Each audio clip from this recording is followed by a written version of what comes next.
काय हो, तुम्ही कधी अशी घरच्या घरी बाहेर मिळणाऱ्या मंचुरियनच्या चवीची अगदी हेल्दी अशी रेसिपी बनवली आहे का? नसेल बनवली तर हा व्हिडिओ शेअर आणि सेव्ह करून ठेवा.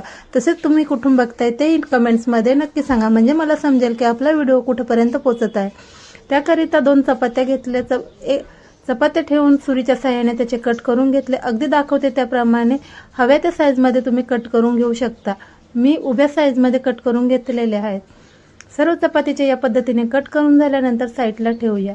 आता एक एक चपातीचे तुकडे घेऊन त्याचे गोल पद्धतीने रोल बनवून घेऊया व हे रोल पॅक करण्याकरिता टूथपिकचा वापर करूया. अगदी दाखवते त्याप्रमाणे त्याचे रोल बनवून टूथपिकच्या सहाय्याने पॅक करून घेतले. सर्व रोल पॅक करून झाल्यानंतर साईडला ठेवूया.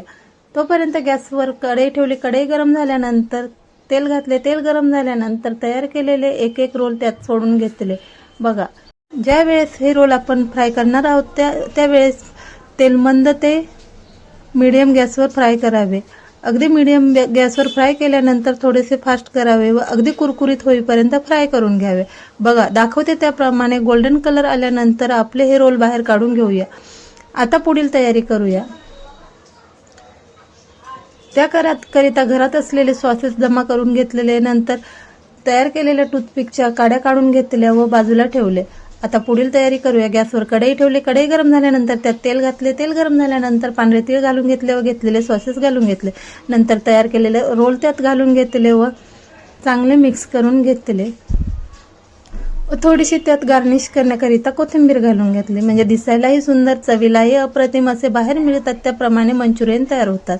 बघा, आजपर्यंत तुम्ही चपातीचे मंचुरियन बनवले नसतील, पण तुमच्या मुलांना जर असे काहीतरी घरात चमचमीत करून दिले तर मुलं सुद्धा आवडीने खातील आणि बाहेरचं खाणं सुद्धा विसरून जातील. म्हणून ही रेसिपी एकदा घरातच नक्की ट्राय करा. त्याचप्रमाणे आता आपण डिश तयार करून घेऊया. डिशमध्ये तयार केलेले मंचुरियन काढून घेतले, वरून कोथिंबीर घातली, पांढरे तीळ घातले. बघा, आपली डिश किती सुंदर दिसत आहे. ज्याप्रमाणे सुंदर त्याचप्रमाणे चवीलाही अप्रतिम अशी डिश तयार. एकदा नक्की ट्राय करा.